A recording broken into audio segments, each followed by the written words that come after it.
By the time Xiao Zhan became one of the most recognizable faces in Chinese entertainment, he no longer looked like an ordinary celebrity. He looked like a phenomenon. After breaking out through the Untamed in 2019, he surged from rising actor-singer to full-blown traffic star, and by 2025, he was still carrying major projects while also releasing new music, including the album WM. From the outside, everything about him suggested unstoppable momentum, beauty, fandom, commercial power, and the kind of fame that seems too big to reverse. But Xiao Zhan's story turned dark almost as quickly as it became huge. In early 2020, the 227 incident transformed his fame into a target. After a fan fiction controversy escalated into mass reporting tied to AO3, the backlash spread across platforms, and Xiao Zhan's name became attached to a wave of anger far bigger than any normal celebrity scandal. On March 1, 2020, Xiao Zhan's studio issued a public apology as the fallout grew. What made it so brutal was that this was not a simple fall caused by one reckless act on camera. It was a modern internet storm. Fandom, anti-fandom, platform culture, and public punishment all collapsing onto one face. That is where this story begins, not with triumph and not with innocence, but with a question. How did a star who was rising too fast to ignore suddenly become the perfect target for a digital mob? Because Xiao Zhan did not just become famous, he became so visible that when the storm came, there was nowhere for him to hide. Before Xiao Zhan became one of the most intensely watched stars in Chinese entertainment, he lived a life that looked almost too ordinary for the scale of fame that would later find him. He was born in Chongqing in 1991, studied at the Modern International Art Design Academy at Chongqing Technology and Business University, and developed artistic interests long before the industry knew his name. He learned painting and violin as a child, and by the time he reached university, he was active in school arts groups and choral activities. What makes this beginning so important is that it was not built inside the usual machinery of child stardom. Xiao Zhan was not trained from childhood to survive fandom, cameras, and public obsession. He grew up with a more conventional path in front of him: design, creative work, and a life that could easily have remained outside entertainment altogether. That is the first hidden softness in his story. Before the fame became enormous, he still belonged to the world of ordinary ambitions. That is why his entry into show business feels so different from many stars around him. In 2015, after a teacher recommended him, Xiao Zhan joined the talent survival program X-Fire, even though he had already graduated and was older than the kind of fresh-faced trainee the public usually expects from idol systems. He did not arrive as someone raised for the spotlight.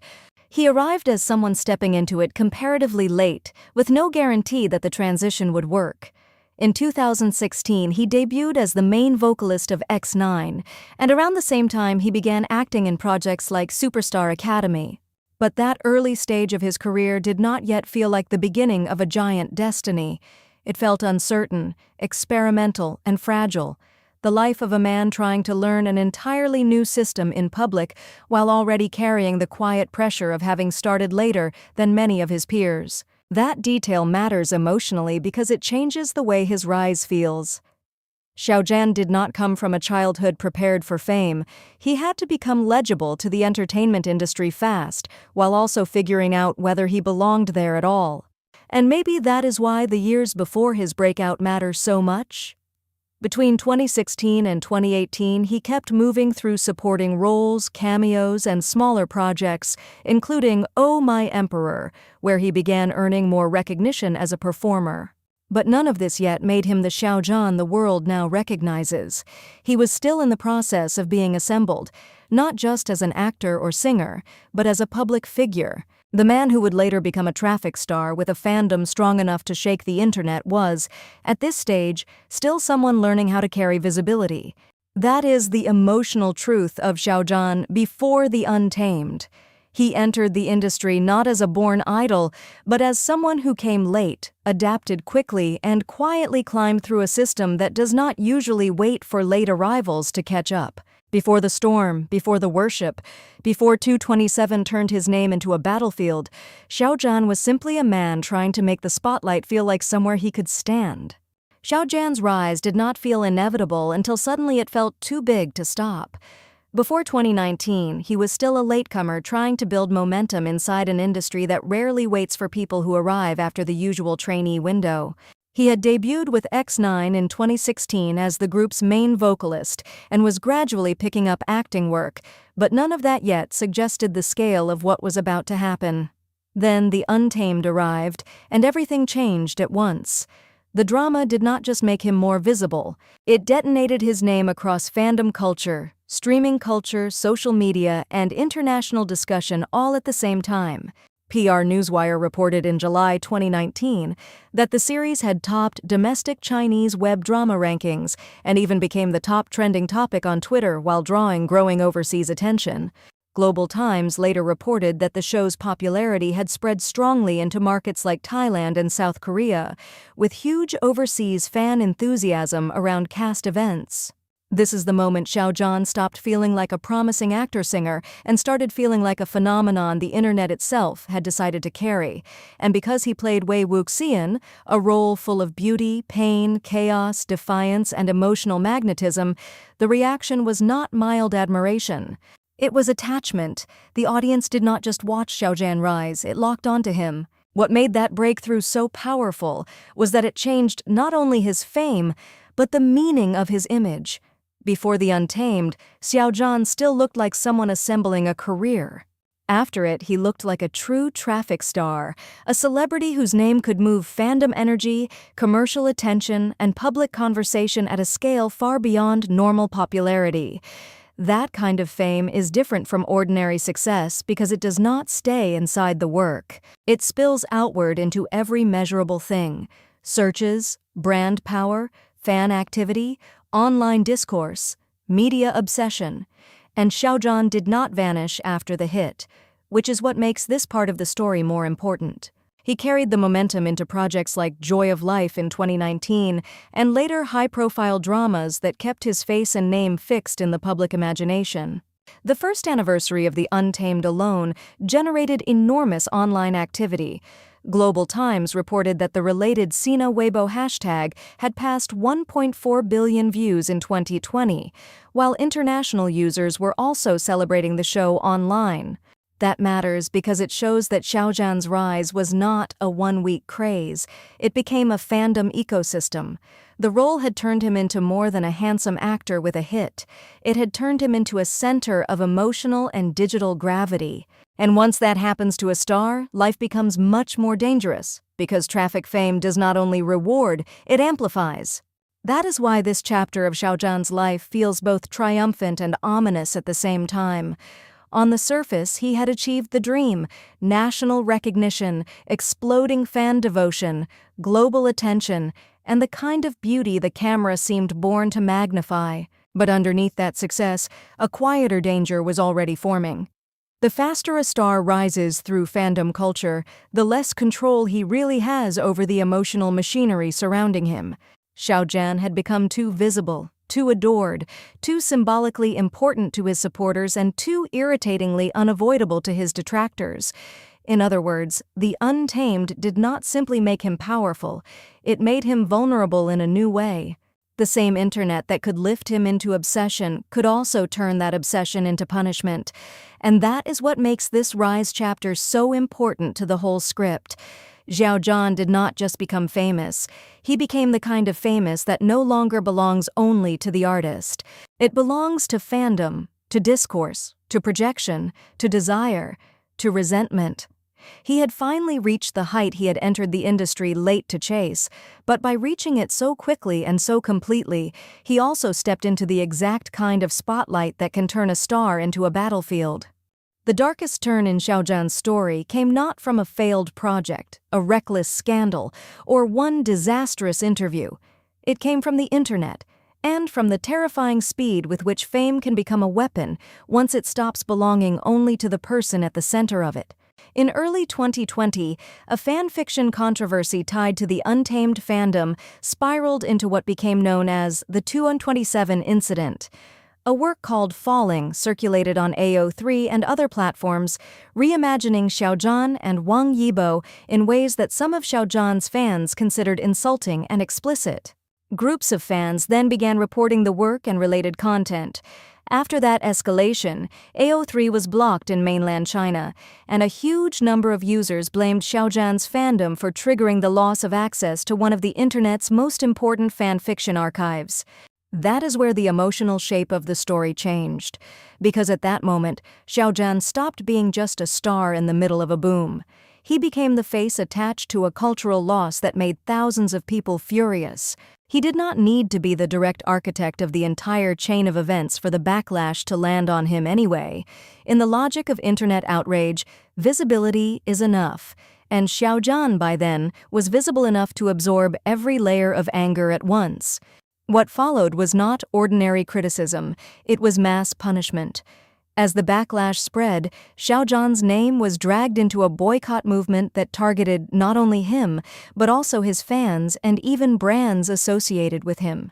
The 2/27 Memorial Day supertopic formed on Weibo, and according to overviews of the incident, brand pages linked to Xiao Zhan were flooded with negative comments, while cyber attacks and harassment widened across fan communities and bystanders alike. On March 1, 2020, Xiao Zhan Studio released a public apology as the storm intensified, but the apology did not simply calm everything down. In fact, later academic analysis notes that the apology itself dissatisfied many critics and did little to end the escalation. That is what makes this chapter so brutal. Xiao Zhan was trapped in the kind of modern public crisis where there is no clear action that can restore control once a platform-driven pylon has decided your face represents the problem. A 2025 article in the China Quarterly explicitly frames the 227 incident as a case of cancel culture with Chinese characteristics, which is a very precise way of describing what happened.